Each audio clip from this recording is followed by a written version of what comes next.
Chapter 9, Jaiden Kensington. Shifting in my arms alerts me awake. Oh God, what time is it?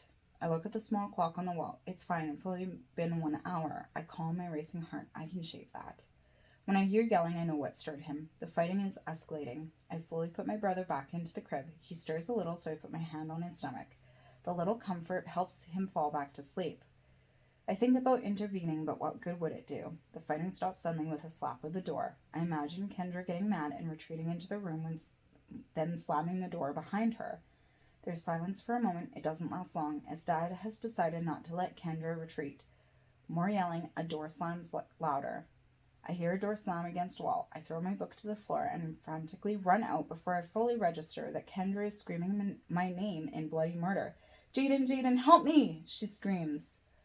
I run out and see Kendra on the floor with Dad standing above her. I panic, running into the kitchen and reaching for the house phone. I barely pick it up when Dad blows up behind me. What the hell do you think you're doing? Get into the living room now! I put the phone down and turn to do as he said. When I get in there, I help Kendra onto the couch. We cuddle in a cowering way while he paces in front of us. He starts yelling at both of us. I only hear a word here and there. I'm so frightened I can't comprehend the words coming out of his mouth. He's very loud. I get the idea that much of his shouting is his normal rhetoric. He is him, and we need to respect him. Shame on us for being so disrespectful towards him. Yada, yada, yada, yada. I don't know who is shaking more, me or Kendra. Sometime later, I register my baby brother is screaming. Neither of us moves to get him. We're scared about what Dad would do if we move. He eventually stops his rant. Someone shut that fucking baby up or I will. We both take the chance to leave. I go downstairs, book largely forgotten for now. I grab everything I need for my social project and lug the oversized poster board into my bedroom. I turn off the lights and turn on a flashlight. I get lost in a storm of doing my homework. The whole time, I worry Dad will come downstairs. I keep my ears listening for anything above me. At 6:55 a.m., I finish reading the last words in the book I retrieved a few hours ago. I still can't believe that even with working through work, that I still spent all night on homework. For a moment, it doesn't seem worth it. I should just not finish my homework and become a bad student. I'll get to sleep while I still pass this course. Well, as long as I can get at least 40% on my final. Unfortunately, I can't do that. It would be more stressful for me not to do my homework than to continue with no sleep and no life. My people-pleasing perfectionism will not allow people to think lowly of me, I jab inwardly. I start getting ready for school by changing my clothes. I hear footsteps coming downstairs. I just barely get decent by pulling down my tank top as Dad opens my door without knocking first.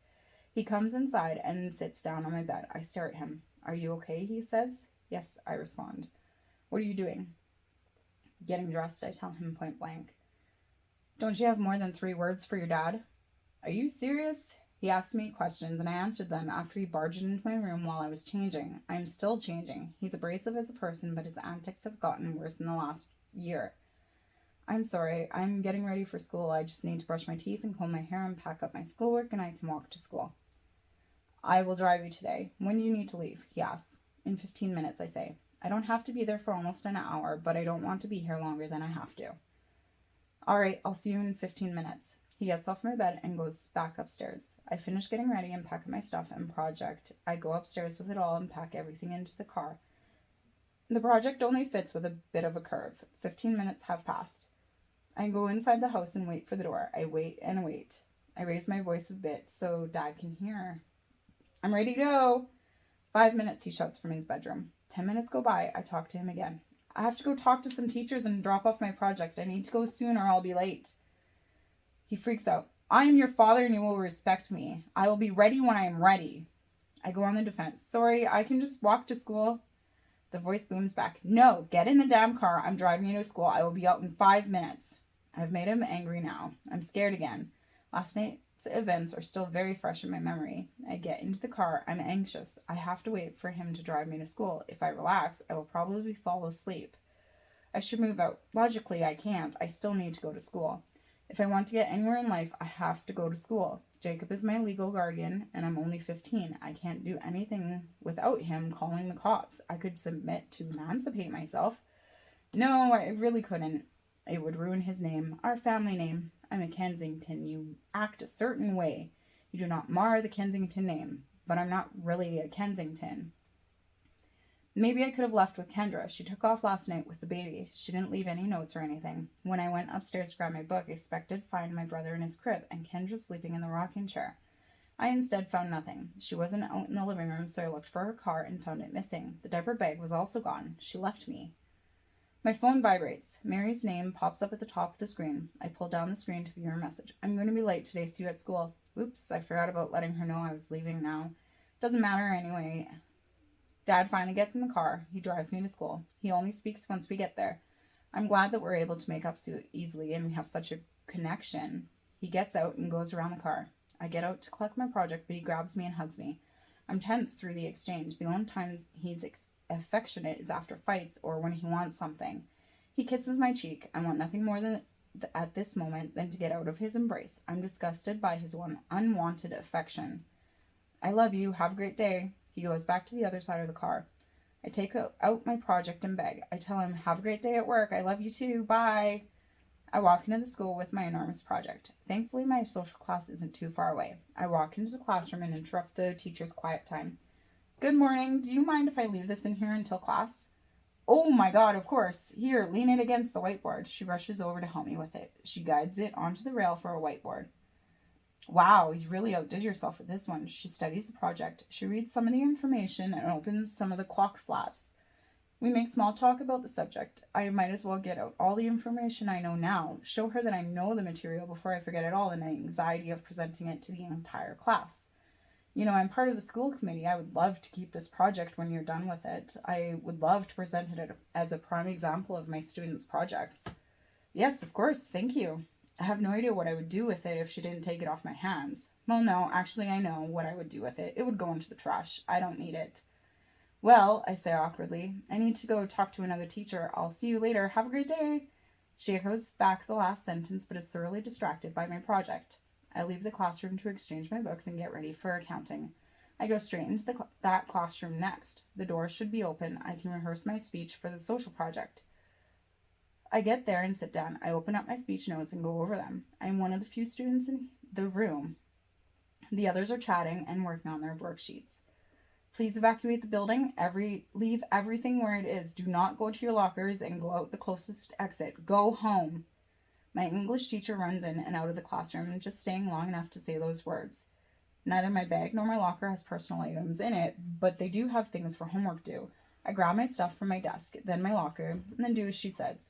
I assume something bad is happening, but not entirely urgently so. The last time I was in the evacuation, it was because one of the classmates had lit the boys' bathroom on fire. The school is abuzz, but no one seems to be in a hurry to leave the school. Typical high school students, everyone thinks it's nothing big, so they dawdle and socialize. I think a little panic might be worth telling people what is actually wrong. In passing, I hear, Mr. Fisher found a bomb in the bathroom. Picking up the pace, I leave the school through the closest exit, with a racing heartbeat. I'm on the opposite side of the school to where I need to go home. I get to the sidewalk. I hope if a bomb does go off, that I might be far enough away so it doesn't hurt me. My head spins. The rush might be enough to use up any reserves I had. I need food. Good thing I got groceries last night. If the bomb, if there is one, hasn't gone off yet. No police or ambulances or firemen are here yet. They should be. The time our furnace almost blew up, the entire city's police force, ambulance, and fire department was at our house in a matter of 2 minutes from the start of our call. Either they are dealing with something more important, or, well, there really isn't an or. What's more important than a bomb threat in high school? I don't want to go there. I'm probably not going to like the answer. I make it to my house. Dad and Kendra's vehicles are gone. I can be at home in peace for a little while. I get excited at the prospect. I won't have to placate him. I won't have to worry about the noise I make or whether I'm annoying anyone with my existence. The bomb threat was a good thing, for me at least. I can be home alone, eat, shower, and sleep. But first, I don't want to get in trouble later. I go inside and call Jacob. It goes to his voicemail. I leave voicemails at all of his contacts. I leave a note on the table. That way, if he comes home without checking his phone, he won't freak out as much. I go for a shower downstairs. I take time to have a long, relaxing shower. When I get out, the mirror is steamed. I don't remember the last time that happened. I don't remember the last time I could manage a shower for longer than a couple minutes. I comb my hair and settle into pajamas, then put the phone on the charger. Finding my iPod, I put my earbuds in, I turn on my calming instrumental music, and lay down in bed. It takes no time before I start nodding off.